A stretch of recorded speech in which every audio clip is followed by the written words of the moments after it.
Good evening, everyone, and welcome to tonight's class on drawing ears using the planes of the face in Artist Loft Graphite. I am your instructor, Adrienne Hodge, and in tonight's class, we're going to be sketching ears using contour lines, and we will approach the ear with a very general to specific method, so starting with the basic shapes and then getting into the three-dimensional forms that we're seeing after we find those two-dimensional shapes, and then building on that to create value so that we see something that looks like the human ear. And then after tonight's class, next week, we will be doing a little sketching class on preparing to paint this painting. So next week is sketching lemon and thyme, and then the following week we will be painting lemon and thyme on a Artist Loft wood panel using Artist Loft acrylic. So make sure you sign up for that class where you signed up for tonight's class, and hopefully you can join me for that class as well. All right, I'm going to switch to my tabletop view and we'll get started talking about supplies.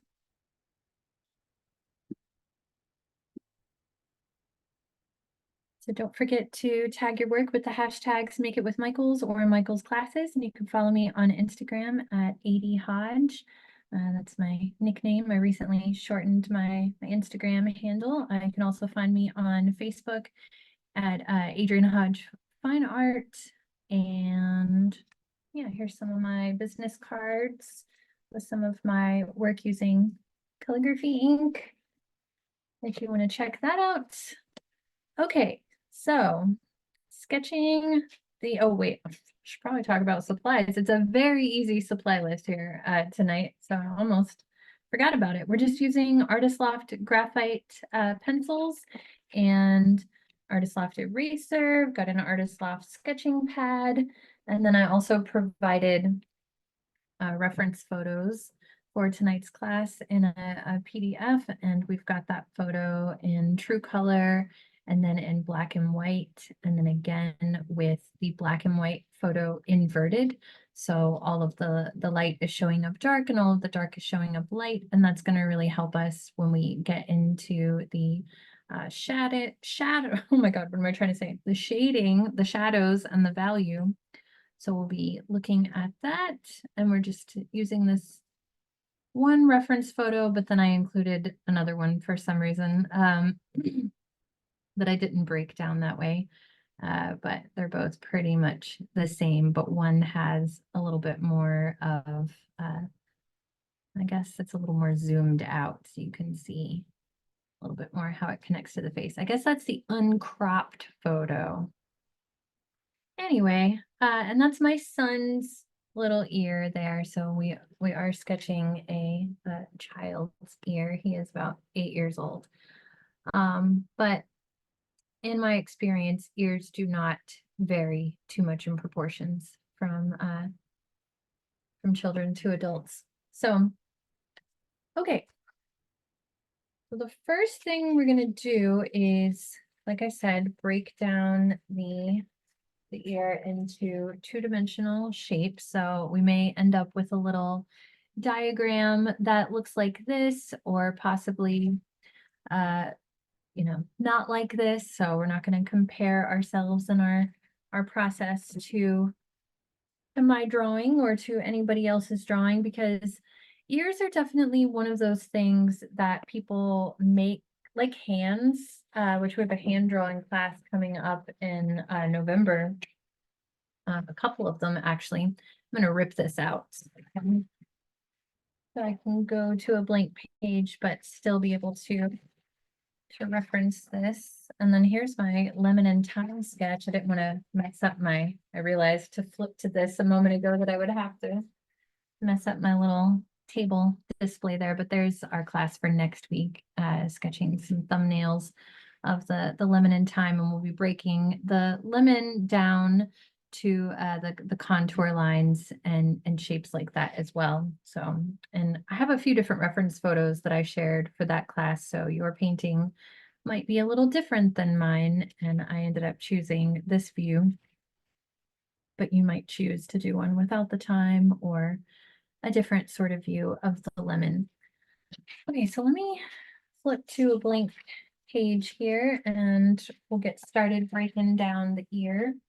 Like I was saying, with ears and with hands, people tend to make them harder than they are just by overthinking it, which I completely get. And just like with anything else that we draw, it really boils down to those contour lines and the value shapes, and starting with the basic shapes, going general to specific. So we're going to have the same approach that we take on a lot of different subjects when we're sketching, but mainly this ties into the series that I was doing over the summer on drawing facial features using the planes of the face. And at the end of the summer and the August classes, someone had requested that I do ears next. So I decided to start planning for October to do a drawing ears class.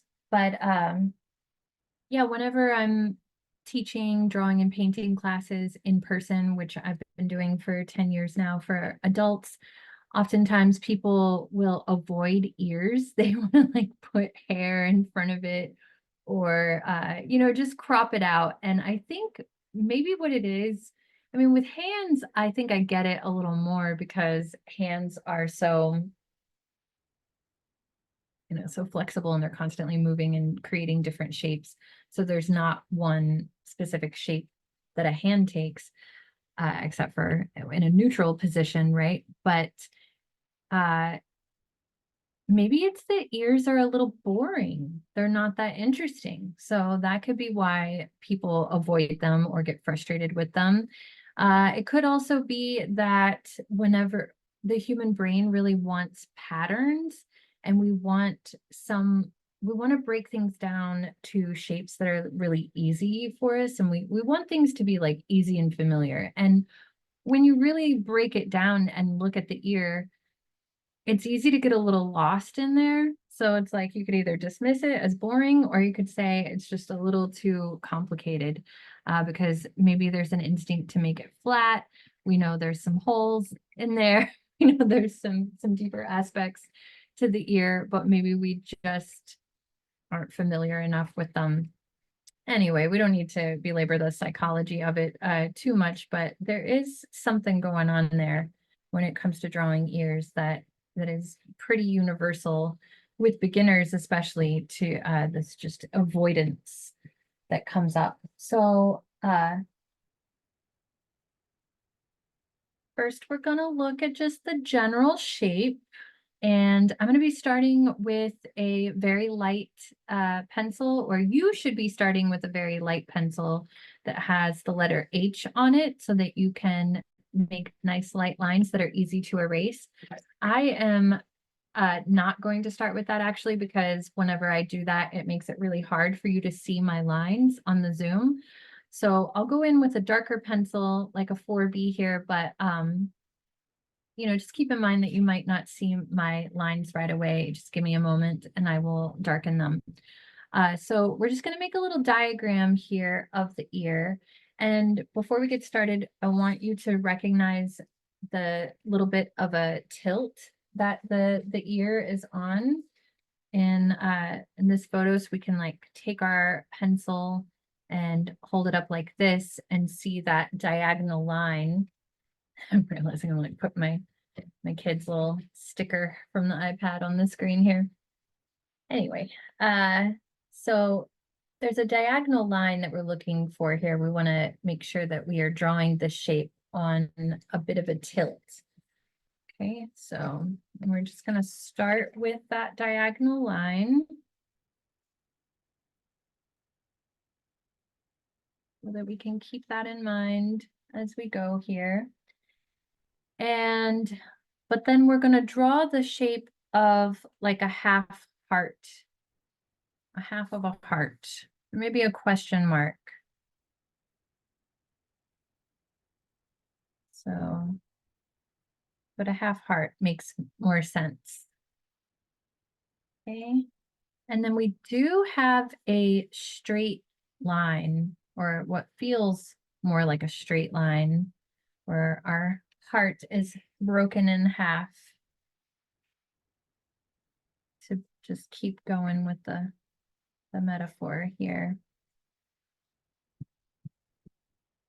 Okay, so we've got a heart that is, it's on a slight tilt, you know, because if the heart was a little more centered, then maybe the, you know, the curve down would be a little different. So we're starting with our half heart and keeping in mind this tilt, or maybe it is still a centered heart, but hopefully you'll see what I mean about the tilt there. Okay, so we've got our little half heart. And then the next thing I want us to look at is, well, we're going to keep it really simple, two-dimensional shapes here. So the next thing we will draw is another half heart, but going in the opposite direction. So see how we can almost see like a half heart going in this direction now. So it's a little bit straight on this side, but then it curves. We've got another half of a heart going this way.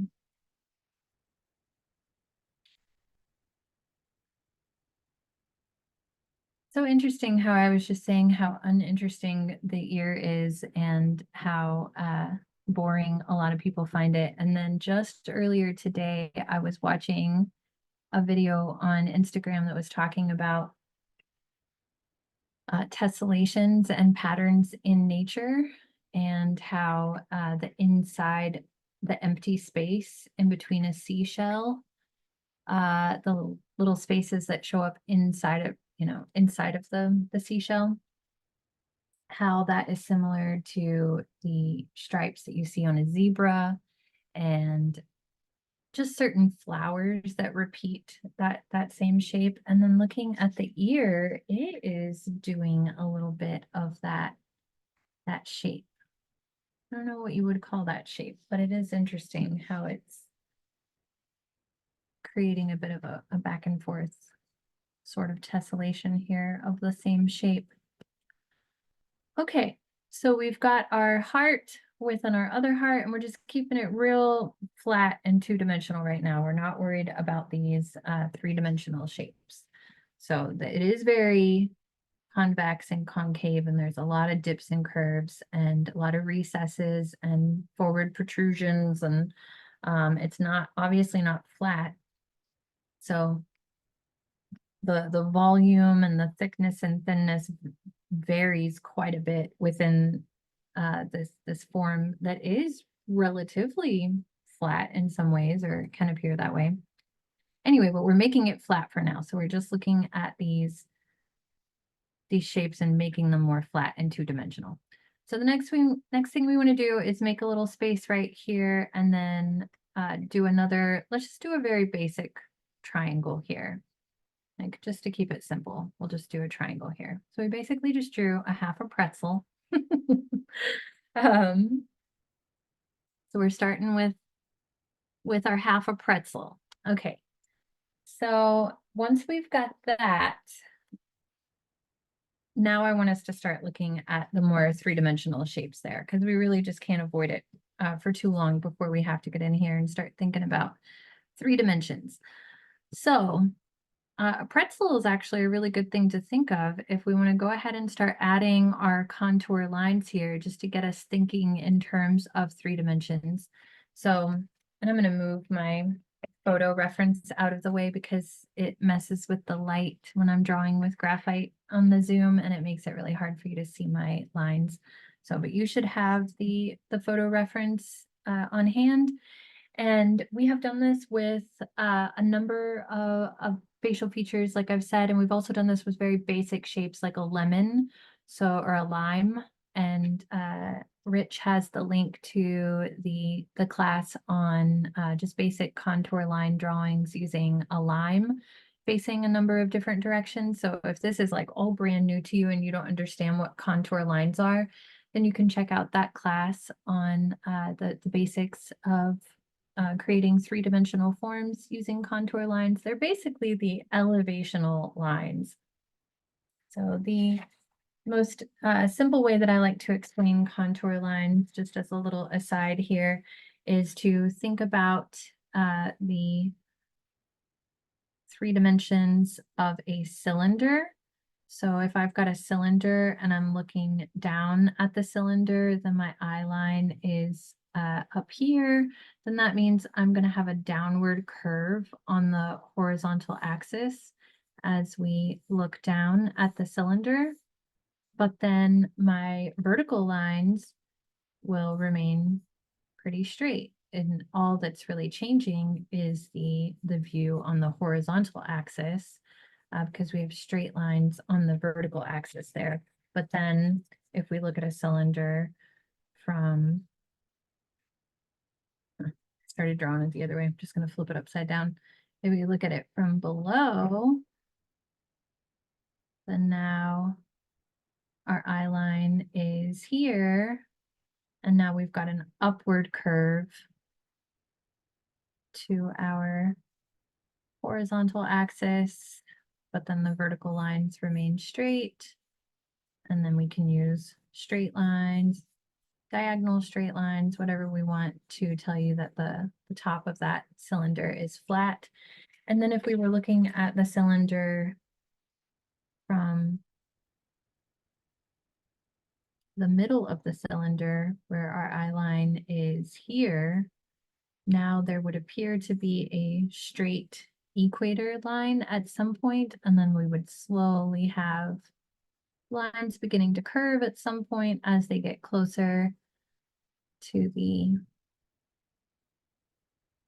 top of the cylinder, and then they would curve down in this direction. So it just, our perspective changes the contour lines on a three-dimensional form. Okay, so on this ear, we've got a lot of little cylinders happening. And the cylinder is curving on this axis here. We can just see, if we observe, we can see that curvature on that raised up part of the outer ear there. And then we see it take on different shapes. So while it might be more of just a regular cylinder up here at the top, we've got this little mountain ridge happening here that takes a different sort of shape. And then we have this also tadpole-y mountainous shape happening right here, like a little crescent moon. There's a dip happening here. So I'm just noticing the shift in the elevation right now. I'm noticing where there are some places where it's higher up and where it's lower down. And I can just see that shift in the elevation because of the value or the shadows that I'm seeing. So I'm kind of just sketching the shape of the shadows, but I'm also noticing where it's flat and where it's raised up. And I can go back through whenever we draw it a second time, and I'll say a lot of this again. I'm just looking at the more specific shapes that I'm seeing. So this was that triangular shape that we drew that felt like the bottom of the inside of a pretzel. And then now we're just getting a little more specific with these shapes, and we're keeping in mind that they are curved in some places, and we're about to go through and add all the curvature that we're seeing. But down here at the bottom, we don't just have the perfect bottom of a pretzel. It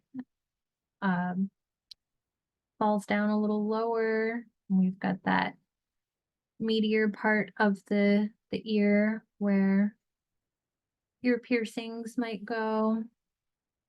So I'm just kind of cleaning up the shape and getting a little more specific with the shape And then I'm also taking notice of these shifts and elevations and these more organic shapes that are appearing. Okay. And then we're going to worry about the value in just a second. But first I want to look at the contour lines. So within all of these shapes, now we're going to look at the change in elevation. So right here, we've got still pretty cylinder shape, but it gets wider here. And this is where I'm talking about like where our eye level is sort of right here. Oh, wait, more like this example where our eye level is in the middle of a cylinder. There's a shift that's happening here. So we start to see a curve in the opposite direction right there.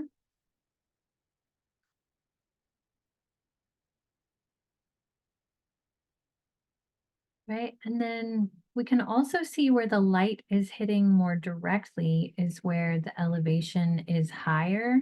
So trying to avoid the value is really challenging because the elevation dictates what the value is doing. So where it's the highest elevation here is where the light is hitting it directly. We can see this curve to that high elevation point in this part of the ear. And I'm so terrible about not looking up the official names of, of things before I start drawing them or teaching how to draw them. So y'all feel free to drop in the chat if you want to correct me on any of these parts of the ear that we're drawing here, if there are official names. And then my son has a little mole or freckle right there on his ear, so we kind of have to put that in there. Okay, so then, yeah, we're just continuing that curve because it dips down right here, but it doesn't continue dipping down over the whole thing, because then we've got this little part that feels almost like like a puddle would collect there. There's a recess in that elevation. So we want to make sure that we are showing that it kind of flattens out right here a little bit. And there's a curve over to this area, but then it flattens out. So the way that we show that something is flat, just like the top and the bottom of that cylinder, is with straight lines. So we can use more straight lines right here to show that this is a flatter part of the ear. And then we've got another flat part over here. That's where it goes into our inner ear. So we've got another dip in elevation right here, and then it appears more flat. So we can do more straight lines in those areas where it's flat. Okay. And then we have another curve down right here, and it's curved down so far that there's a really deep recess, and because of this area being in front and creating a shadow, we've got that deep shadow right there. So we've got a little bit of a peak right next to a valley. But again, we're saving the value here. It's so hard to talk about the contours without talking about the values. I keep doing it anyway. Okay, so we've got this little curve over happening in this area. We've got another little cliff's edge. And then we've got this shadow right here, but we want to talk about the elevation first and the contours. So we've got another flatter area here. It's getting really complex when we zoom out, but if you're taking your time and just looking at it slowly, hopefully it's not too complicated. And then over here, we've just got another little, I want to call them sandworms, because that's what it looks like in Beetlejuice. And then here, or maybe Dr. Seuss, it's looking very Dr. Susicle now. We've definitely got another little shift in perspective happening right about here, where I would say maybe even up here. Kind of hard to tell. You really just have to look. Let me just look for a second.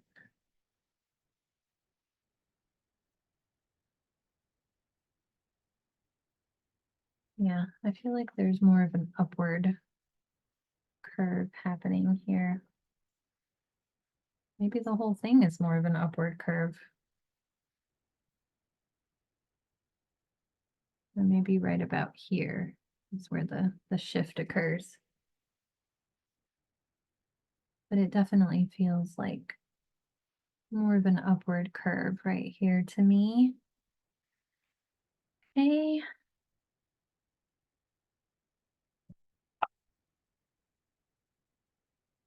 And then we can see this little shift happening again here. A little more flat right there. There's quite a protrusion happening here. So there's just this like lip where it curves over in those spots. And then it's definitely more flat in this area. And then if we're looking at the other axis, it's just following that same curve as the shapes on the outer edges there.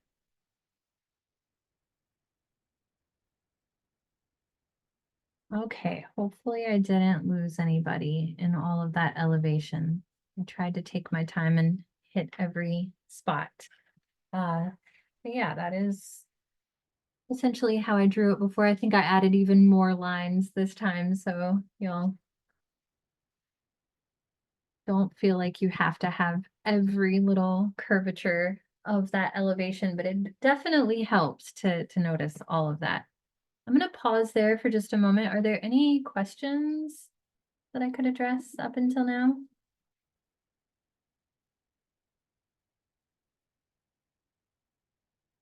Oh, that's cool. I see Rich included a link for names of the parts of the outer ear. Very helpful. Thank you, Rich. Maybe I should look at that real quick. Y'all just chime in with them if you think it's more helpful to call them by their appropriate names. Okay, so let's talk about hair just a little bit before we move on so that we can keep talking about contour lines and building on this diagram sketch here. And then we'll add the value on top of the sketch as well, and then we'll draw it all again without the contour lines.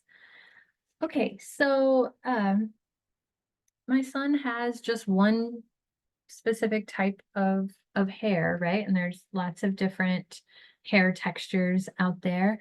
And we've done classes on drawing hair in the past, and I believe I used an image of my son's hair for that one a while back on drawing hair using colored pencils. And then I used 2 photographs of myself. But like with anything, it's all about those contour lines, the shift in the elevation, and the value. And hair can be challenging to a lot of people because they're maybe trying to draw every specific strand of hair rather than looking at it as a mass of a lot of similar shapes. So think about water or leaves on a tree. If you were to draw every ripple in the water, that would be really exhausting and overwhelming, same as drawing every leaf on a dense tree. But we can just look at the overall mass. So those previous classes broke down kind of the shape of the hair like a helmet, and we didn't look at the faces at all. We just drew empty heads or empty faces with hair shapes, and then we broke them down to the values and the colors using colored pencils in that previous class. But I just want to look at the parts of the hair that are visible in this photograph and look at the shapes that are happening, some of the bigger shapes that are happening. And so my son has this wavy hair, pretty curly on a lot of days. And so we're looking for these moments where there are some big obvious shapes in the waves. And we're also going to look at the value shapes, but just thinking of it in terms of these contour lines, we're just trying to capture this movement and the overall shape of the wavy hair. So we have a curved line, and to loosen up for this, if you want to take a piece of paper and just do some figure eights, that could really help. And also think about when you're sketching, this is something sometimes I forget to repeat, but is always worth remembering, use your entire arm to draw. So you're really locking your wrist and the movement is coming from your arm as you're sketching this movement. So figure eights with your whole arm moving can really help you to get that muscle memory going. And we're just looking for this big swoopy shape. And then there's a so we're looking for the overall shapes. And then we do want to pick out one or two specific little moments in the hair. Maybe not one strand of hair, but does the hair come together and make an interesting little clump or stick together in some places? And so I honed in on this part of the photograph where the hair is clumped together and curling over into a curl. So put one little curl shape in there, maybe two, but really emphasize, one or two interesting shapes. And then I'm just looking for that overall path of elevation that a lot of the hair is following. Okay, so that's basically it for the contours. So now I want to look at the value or the value shapes. So think about value in terms of this scale from 0 to 10. So I'm going to take a darker pencil that I have here, a 6B, and I'm just going to use the side of my pencil and using that whole arm movement, keeping it parallel to the paper. And I'm going to try to get a nice, smooth, even, absolute black to happen there. And then I'll pull up on my pressure and start to blend that out and see if I can create a little value scale here. And then I'll get as light as I can with that darker B pencil and then switch to my H pencil. I've got my 2H here, and then I'll try to blend into that and then get so light that my value is just barely there. Okay, so we're thinking about this value scale from 0 to 10. So 0 is our blank paper, our absolute white highlights.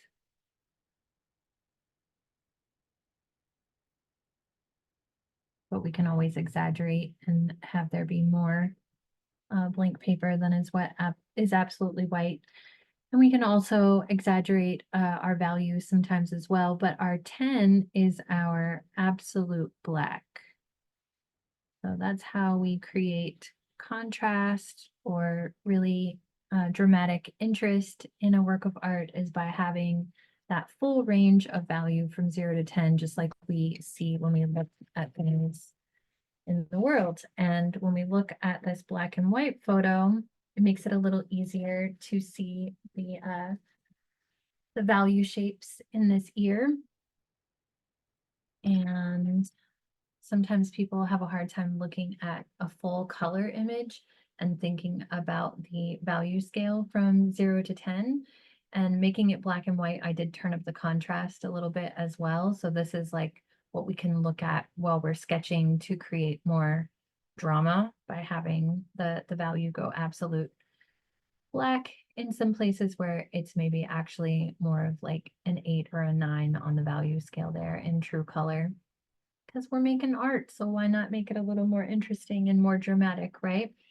And then when we flip that, when we invert it and look at the lighting reversed, then we can see those shapes a little easier. So some people have a really hard time just seeing the organic shapes of light and dark when I talk about value shapes. So like this shape right here that follows our first little half a heart shape that we drew, or this shape of our shapes of our tens, I should say, like all of the tens shapes that we're seeing in these shadows, although it is a little lighter in this area, even in the black and white photo, it's more of like an 8 right there, or a 9.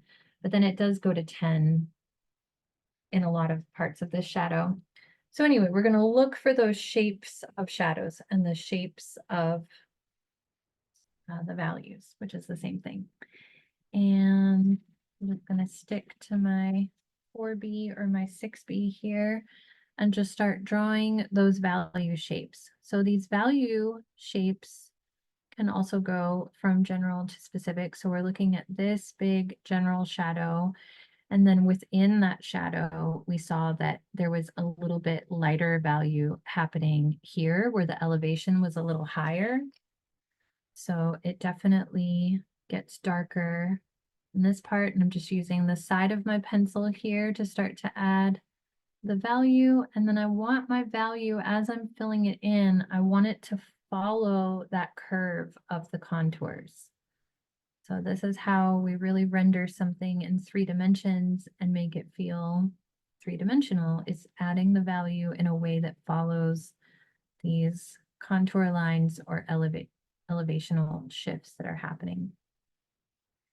And you don't necessarily have to have an understanding of the contour lines to just observe what the value shapes are doing. But when your value does follow that shift in elevation, it's just more believable as the more realistic dimensional form that you're trying to render. Okay, and then we actually already have this shape in here because we were sketching the elevation, and the elevation is what dictates the value, right? So right here is our other big shadow. You can start out a little lighter and then build up to a darker shadow if that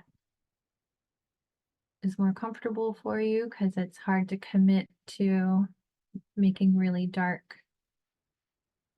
values sometimes for people. So starting slow and then building your way up to a little darker. And then we're just adding a little bit of value here. I mean, you could do it to the whole thing. Really, I just wanted to focus on these 10 value shapes. So then we had the moment, yeah, we've already got a lot of the shapes sketched in there because they're so connected to the elevation. And then we've got this big shadow falling across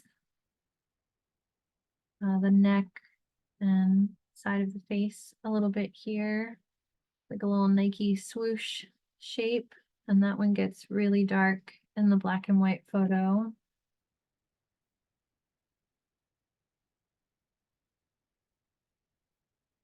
And then we'll just look at a couple of the darker shadows in the hair. And in both the black and white and the inverted light photo, that's a little washed out. So I'm going to actually scroll back up to the true color photo here to pick out some of these darker shadow shapes that we're seeing here within that elevational shift that we sketched. So, oops.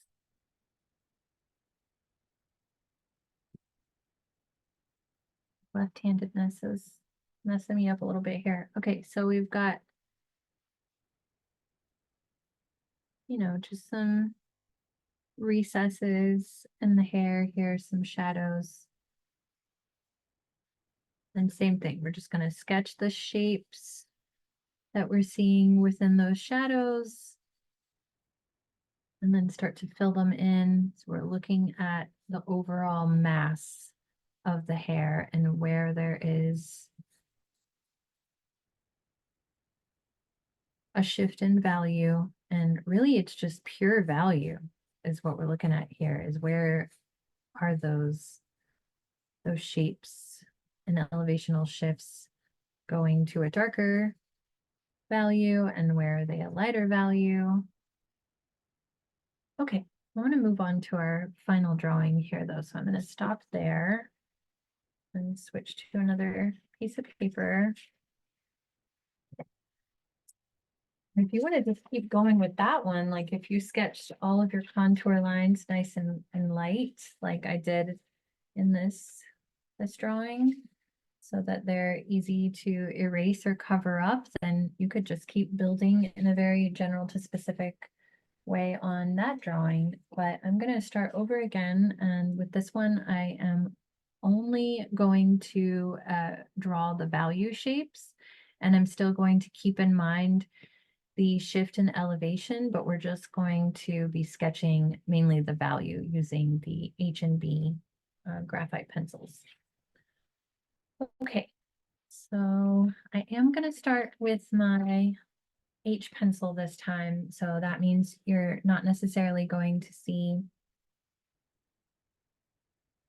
my lines at first. So just be patient with me. I'm going to start out exactly like I did with that diagram, very general, and then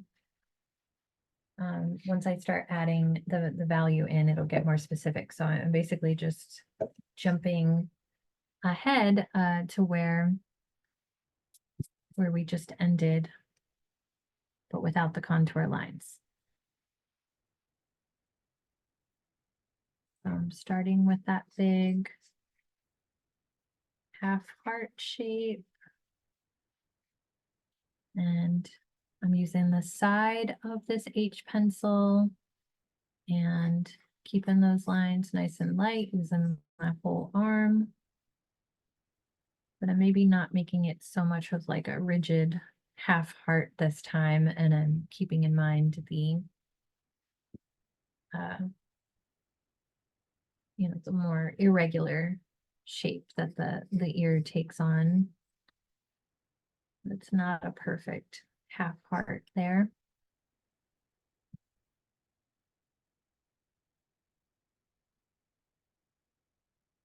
And then I'll get my little pretzel shapes going there. But again, this time I am looking a little bit more at the organic shapes that those become and not forcing so much of the, you know, rigidity of like a triangle, etc. So I really just did that so that we could start out small and work our way up to more complicated.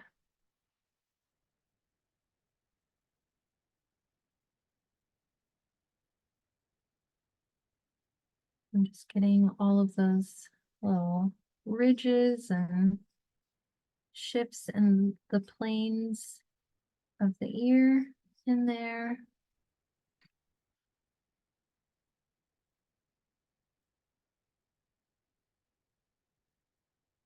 So literally just drawing everything we already drew together again. Although somehow my proportions are a little off. What did I do wrong? Maybe I should have started a little more generic. This just needs to drop down a little more. I got off track right here.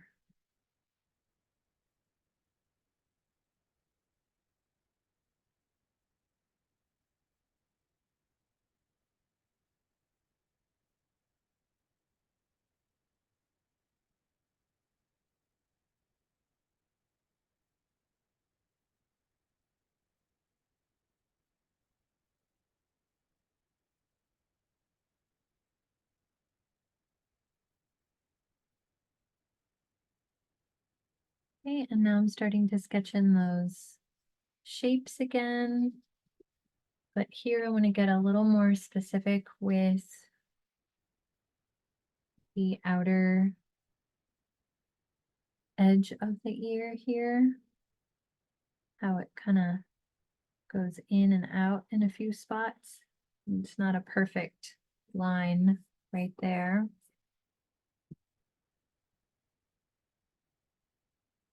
So this moment where it's just not a perfect line.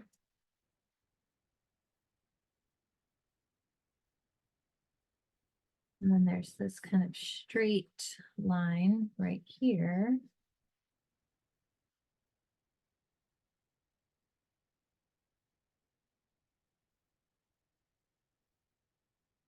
Okay. And then I'm just checking the shape of the earlobe.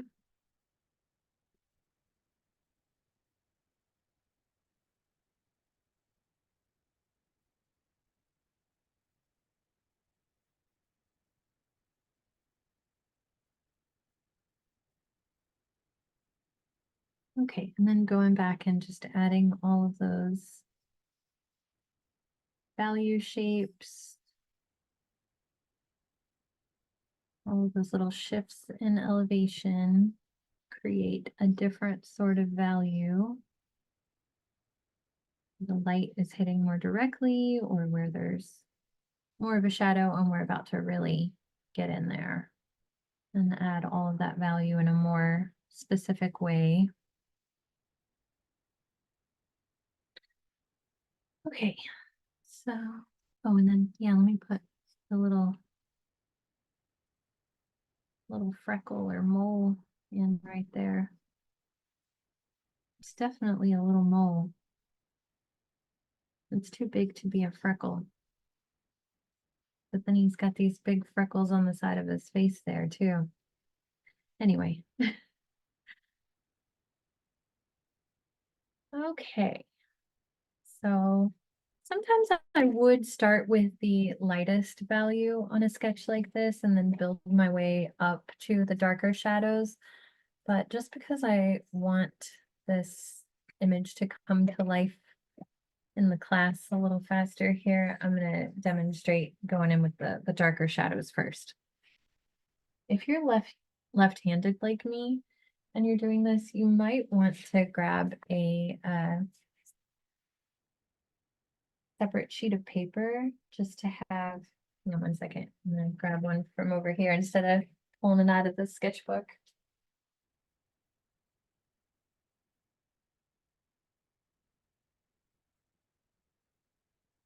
Just to keep from smudging your value, you can lay down a piece of paper. That way, as we go around here, we won't be smudging our shading with our hand. Okay, and then we're going to look at the black and white image, or if it helps you to, let's actually look at the inverted light image, because I think that can really help with the value. So see, everywhere that we're seeing black or dark, where it gets the darkest, like right here and right here and here and here, that's where the light is hitting it directly. So everywhere that's showing up pretty dark black in the inverted light photo, that's where the light is hitting it directly. And everywhere where it's showing up light, that's where the dark shadows are. So you can essentially just draw these weird organic shapes of value of shadows and then shade them in, and that's it. Shade them into the appropriate value that you're seeing on the value scale. And that's why I was saying you don't necessarily have to have an understanding of the contours to get the value to match, but it definitely helps to have that value following that shift in elevation. So I like to name these shapes and call them something other than what they are. Um, you know, just to make it easier on myself somehow psychologically. Like if I call this shadow, this one right here that's showing up light, what does that look like? Kind of looks like a big drip or like along, like the end of a green bean that's been stretched and curved over. That's what I'm gonna say. I don't know, whatever you want to call them, or this maybe looks like a little seahorse shape right here. I'm trying not to say it looks like a strand of curly hair because that might be hard for you to draw, but for some reason calling it something other than what it is can be really helpful. So it's this big shape. This is what I'm shading in first here, this big shadow. So if it helps you to look at the black and white photo, whichever photo helps you the most, that's the one you should look at. And if you want to start out a little light with your pressure using the side of the pencil, and then work your way up to making it darker until we get to an absolute black, whatever makes sense for you. But yeah, this gets real skinny at the end here, and then a little thicker. And then there was that one spot where the value was a little lighter, and then it gets darker on this side.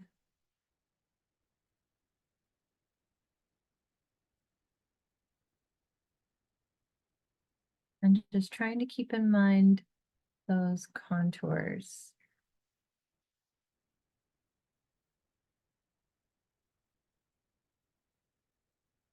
One way of explaining adding value that follows contours that I came up with recently, I don't know how helpful this is, but people have seemed to like it in my in-person classes. But I do a lot of yoga, and in my yoga practice, yoga instructor will often say, send your breath to your hips, send your awareness to your legs or wherever you're stretching. And I have a friend who's not into yoga at all, and she's like, what?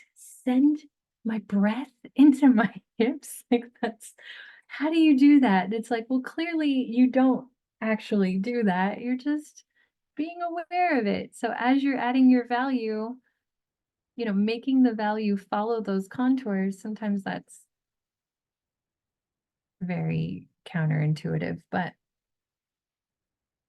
hopefully it makes sense because we just spent all that time mapping out the contours. So we're making our value follow that shift in elevation. Where it's flat, we make our value a little more like straight lines.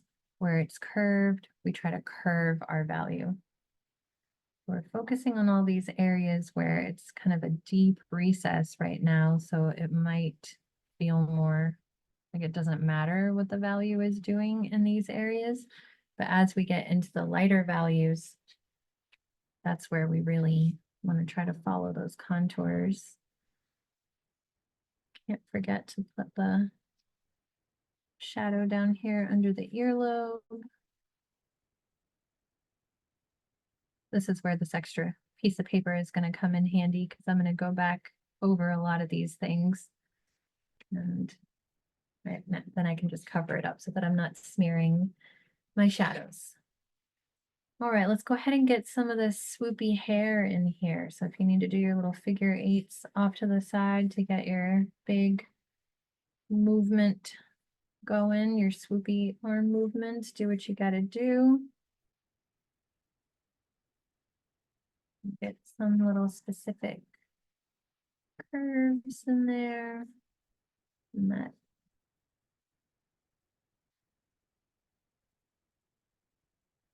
shift in some of those curves. Okay, so that is where I'm starting with the darker value, and then I'm going to switch back and forth here. Probably when I sketched this before, I started with the light value and then worked my way up to the darker value. But again, I wanted to see some results a little more quickly here. Okay, so with my H pencil, I've got my 2H. You could use whatever H you want, maybe even a 2B right here. This is where I'm really following that curve. So I'm starting to put that lighter value in there because I would say it's like, oh, maybe a 3 or a 4 on the value scale here, but then it gets up to maybe a 5 or 6. So at a certain point, I might switch to one of my B pencils.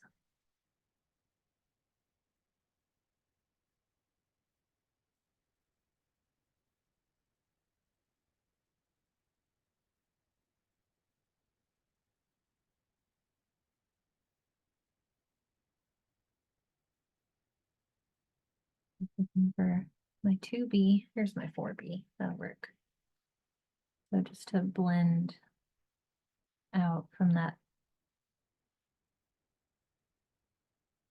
lighter value to the darker value.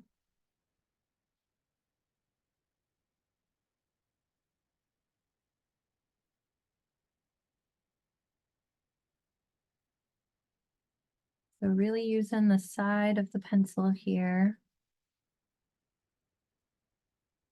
to get that nice soft tonal shading to happen.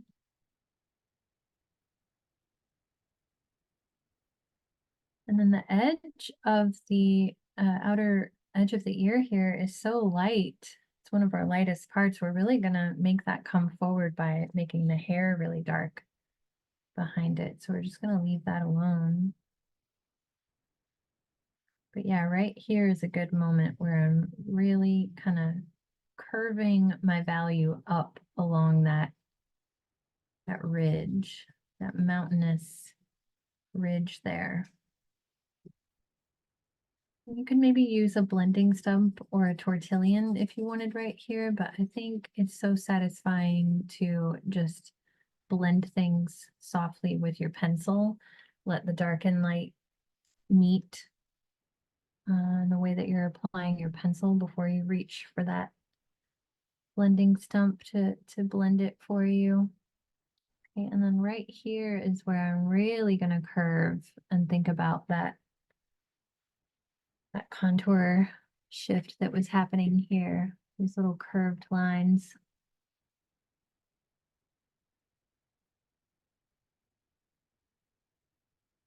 As it really goes from this mid-tone value to light really quickly there.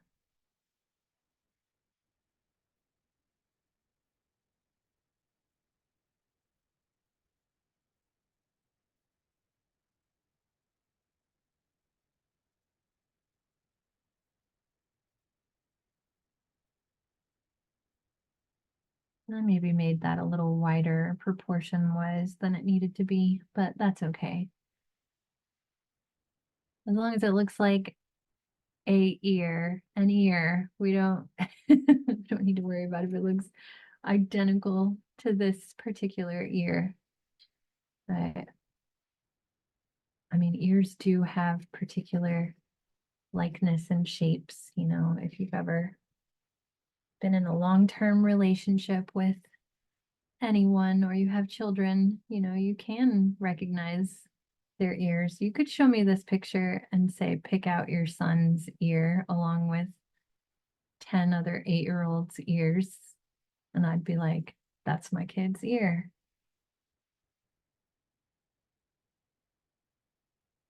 Or I could probably do that with an ex-partner's ear. It's just how it goes. But for the sake of our drawing class right now, if your ear shapes don't perfectly match my son's ear shapes, don't worry about it because I kind of got a little off proportion wise there. That tadpole shape is a little wider than it is in the photograph. I just caught that. Anyway, okay, so down here to these values, same thing, just noticing where there is a curve, where there's a flatness, and starting to put those values in accordingly. And then we have this fun little part where this ridge was really obvious.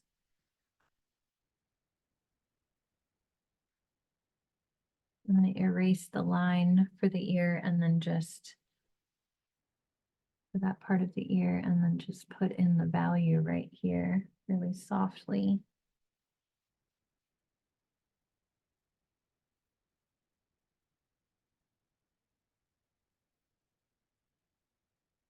So I guess when we do stuff like this, like we're going to do this with the hands, with a couple of different classes drawing hands in November, and I'm willing to bet in both of those classes, as well as maybe you're feeling in this class, it's like, oh, well, this is not so bad because we're really zooming in and we're studying it and we're, making our whole focus on the ear. But I think what throws people off so much is when it is just one aspect of the portrait and trying to draw it more quickly.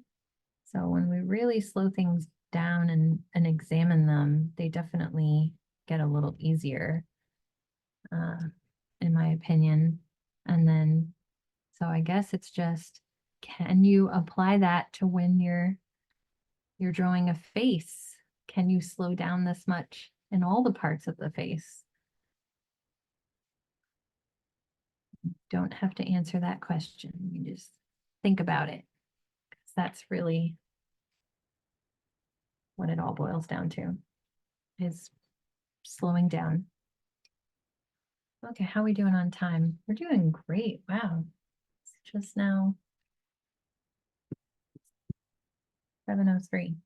Okay, well, I could slow it down even more, speaking of slowing it down, or maybe we'll have some extra time at the end for questions, or just really take our time on the hair here as well.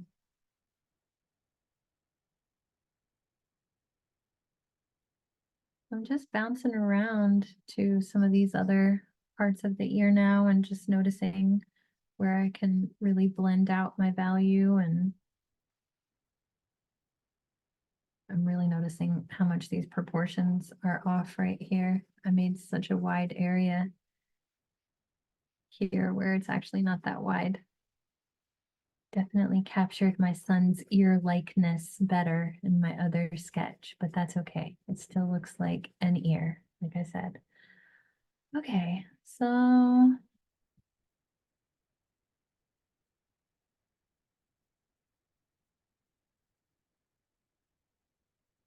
there is some value here.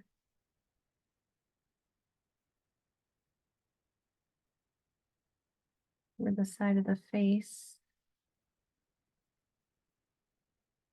blends in.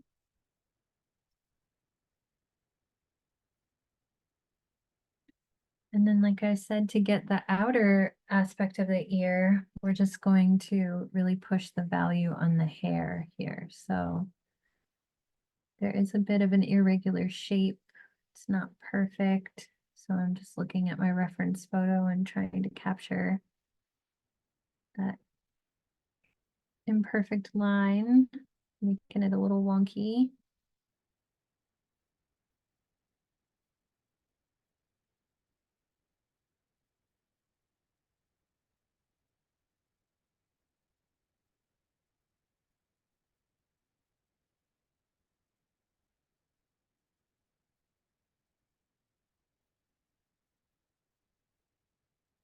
Okay, so the hair is really just that pure value, like I said, and it gets pretty dark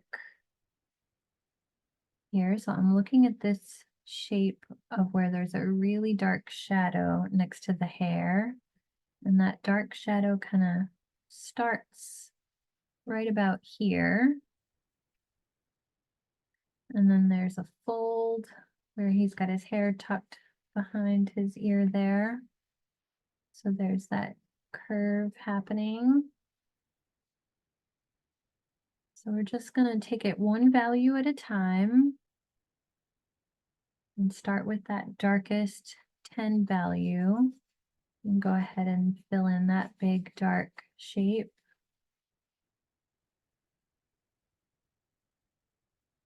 And then that will lead us to that recess that's happening here before that distinct curl that comes forward. Let me scoop my paper up. I've got that distinct curve happening there. And I'm just going to softly blend my value from that dark area into that recess. And I'll draw a few more strands here, but there is just that big drop off in value behind the ear. It's like the ear is casting a shadow across the hair a little bit, but then you've got the darker recesses in the hair as well.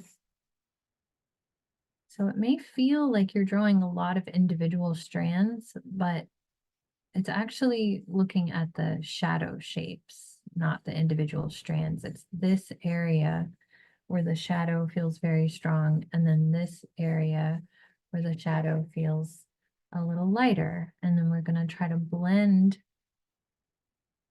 from the dark areas into the light, and we'll leave some light areas for highlights. And we can even maybe bounce around and be like, this area is the highlight. Like designate where the moment is that you're going to leave a highlight so that you can blend from that moment out. And I'm keeping my movement as I'm blending. I'm really sweeping my arm so that I can get that big movement to happen. But then again, I'm not filling in individual strands. I'm filling in this whole little area with value that just follows that same curve. So keeping it really soft, keeping that movement going. And then just making sure I'm having a variation in that value that's going to start to create that optical illusion of all these little recesses of shadows within the hair. And you'll drive yourself nuts trying to draw it exactly like it looks in the photograph. So I'm really looking back and forth between the photograph and my drawing, and I've designated a few distinct shapes, right? I've got this shape where it tucks under, and I'll pay attention to that moment there where there's that shift in elevation. But again, I'm not drawing all the individual hairs. I'm just trying to create a different shape and a different elevational shift in the value. And then I'm just blending that out in a way that just happens to feel like individual strands, but it's more like a hatching line. But then it does help to put a few individual strands in there, like all these flyaway hairs that are coming down from where the hair is tucked behind the ears, because that's gonna, really create that optical illusion of realistic hair, is adding some of those more distinct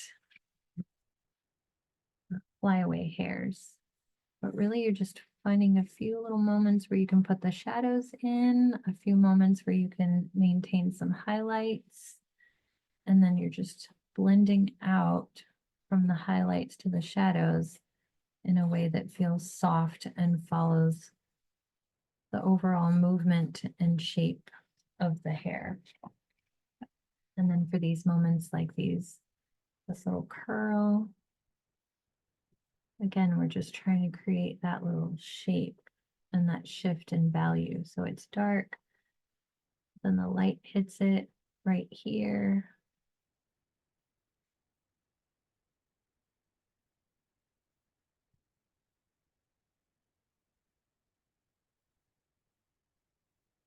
Forgot about my piece of paper to keep myself from smudging. And then I'm just blending out. Because yeah, if I try to draw each individual strand, or I try to draw the dips and curves in the hair and all the different ways, then it can start to feel a little crazy and out of control. And it could also start to feel a little forced and stiff.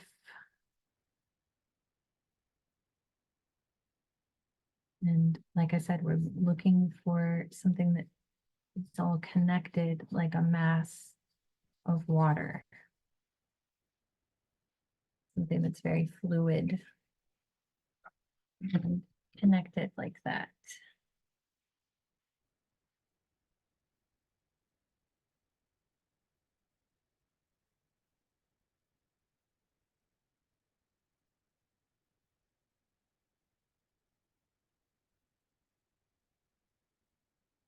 So, and if I feel like it's all starting to feel like one value, maybe I can force a dark shadow in there where there isn't necessarily a dark shadow in the hair, just to start to create some contrast.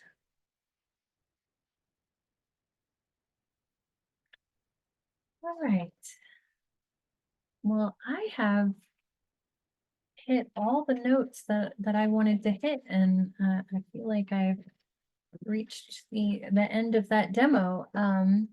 So I'd love to see what y'all's drawings look like, and I can't remember the last time I finished a class content this quickly, but y'all didn't have very many questions throughout the class, so I just kept going. But if you'd like to hold up your drawings, and Rich can spotlight you. Oh, I'm seeing some lovely ear sketches out there. So if you click spotlight for everyone, that'll make their photo the main photo, so that it doesn't split the screens like that. Okay, here we go. This is Elizabeth. Yeah, look at that soft value on that hair. That's really lovely. Thank you. Oh, Rishika, it's, I guess your background is blurred. If you're able to turn that off, that way we can see the drawing, or maybe hold it in front of your face, but no, it still didn't. Maybe we can come back to you if you want to turn off your blurred background. Oh, wow, Jalen, that is gorgeous. Yes, talk about the drama. Yes, embrace the drama and just push those dark values. It really makes such a difference. Oh, and speaking of Deb, yes, the more you put those dark values in, that contrast with the light just makes it pop so much. And I love your little contour sketch down there on the same page. I like how you got my son's glasses and everything in there. And this is Juan. Oh yeah, it feels like a topographical map, but I really see that shift in elevation just from those, about just the shapes, the value shapes there. That's gorgeous. Love how that stylized quality. Oh, and this is Diana. Oh, Diana, you're starting to stick out to me as a regular. I love your work. I'm a big fan. Gorgeous. This is not Diana's first rodeo. She knows what she's doing. That's beautiful. And talk about the contrast and the drama. Can you hold it up even closer so we can really get in there and see all your lovely contour shifts on that value? That is just gorgeous.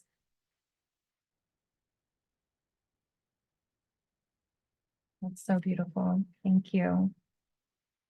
Love your sketches in the background there too. And this is Graciela. Yes, another regular. Love this. Really beautiful ears there. The value is so soft. And oh yes, look at this one. Yeah, I'm just feeling that shift in elevation in all of these. Y'all nailed it. You are expert ear drawers now, ear artists. This is Patty. Look how soft that value is. I'm starting to think a bunch of y'all have drawn ears before. I'm very impressed. And this is Autumn. That is also lovely. Love all those soft lines. That one has a personality too. All these different ear shapes have such different personalities. This is Sonny's. Beautiful. Yeah, I don't so far everybody was not afraid to put that dark value in there, and that's what really creates, a nice rendering of an ear is just putting that strong contrast in the values in. All right, and then Chelsea. Oh, I like that I can see some of the contours on there before you added the value on top. I feel like I can see those elevational lines. That's really helpful. And Carlos, yeah, again, just not being afraid to put that really dark value in and then that soft shift to the lighter values. That's gorgeous. Oh, Rishika again, and it's not blurry. We can see it. Yeah, look at the stylized quality of that. You have a really interesting way of blending. I like it.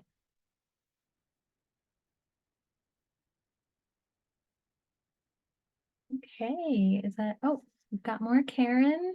Oh, that's another beautiful ear, Karen.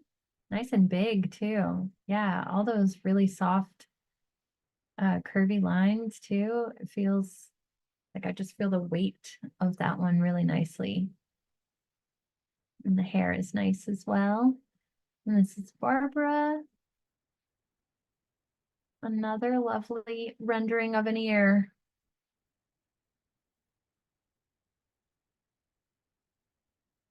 All right. Thank you all so much. Let's see. We have 12 minutes left. I'll probably just give you some of your time back, but does anybody have any questions before we end so early?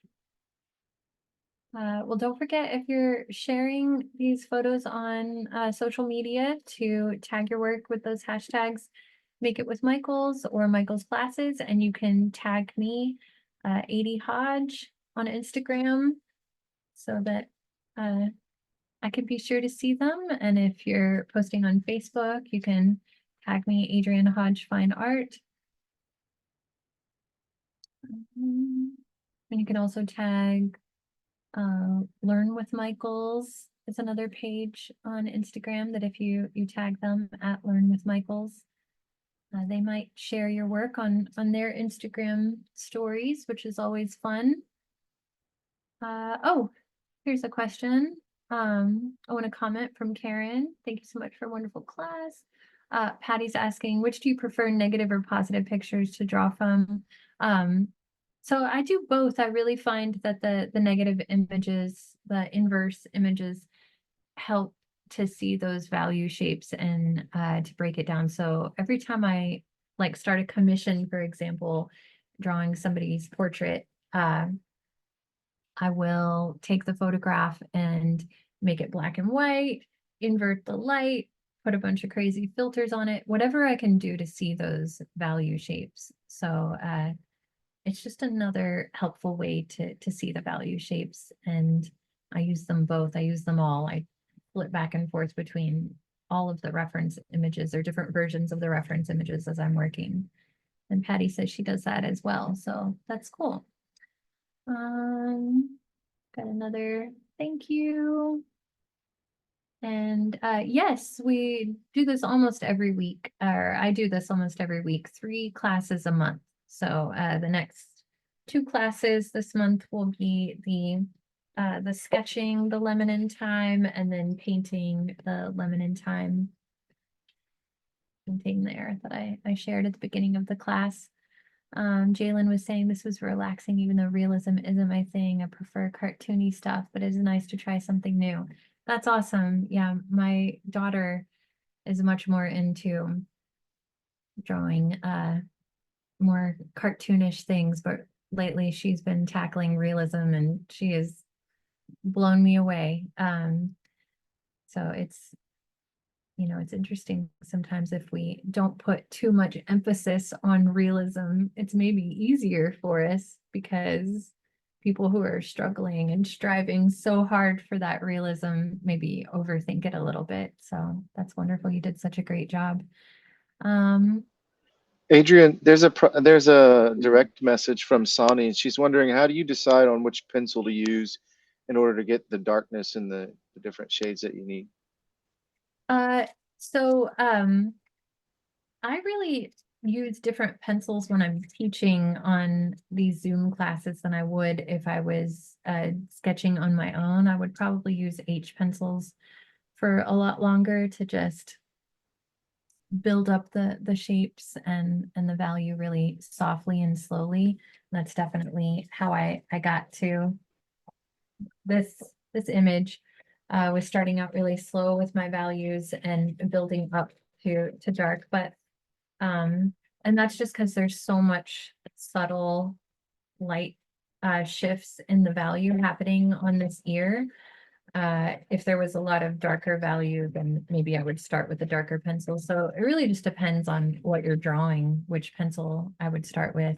But yeah, since there was all that really light value, I started out really light and then built my way up to the dark. But then while teaching it, it makes more sense to start out dark so y'all can see my lines a little sooner and don't have to watch almost a blank screen on Zoom, because I am aware I watch the playbacks of these graphite classes and it's like, yikes, you can hardly see it until I start to make things darker. So always start, it's always, you're always going to have more control if you start out light and then work your way up to the darker values.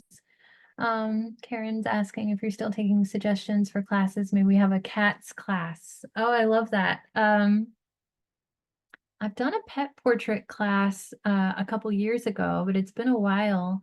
And yeah, I could do another cat class maybe.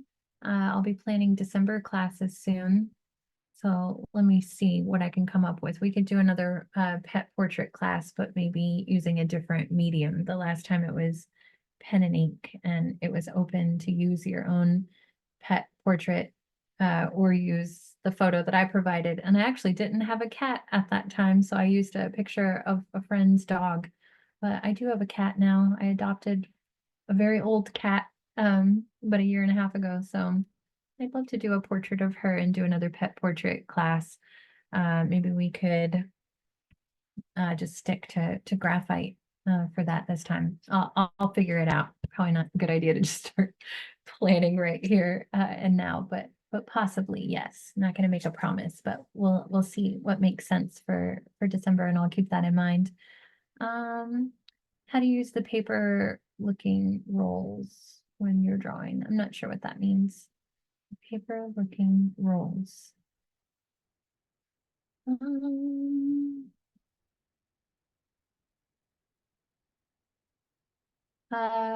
and I see Rich replied to Julia saying the YouTube video will be up tomorrow on the recording will be up on YouTube, so you can check that out tomorrow if you lost part of the class tonight or missed the first part of it or any part of it.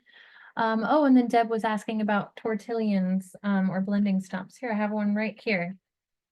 So they're just these things. They're called tortillions or blending stumps, and they can be used to blend out your graphite or your charcoal. We've used them in a number of other classes. I didn't use them tonight, but I mentioned that you could have used one to blend those dark and light areas instead of using your pencils. All right. Well, those are some good questions and comments. I think this is a good place to stop. Thank you all for joining me tonight, and thank you, Rich, for being such a great moderator. And hopefully see you all next week for the sketching lemon and thyme class leading up to that painting. Right. Thank you all and have a wonderful evening.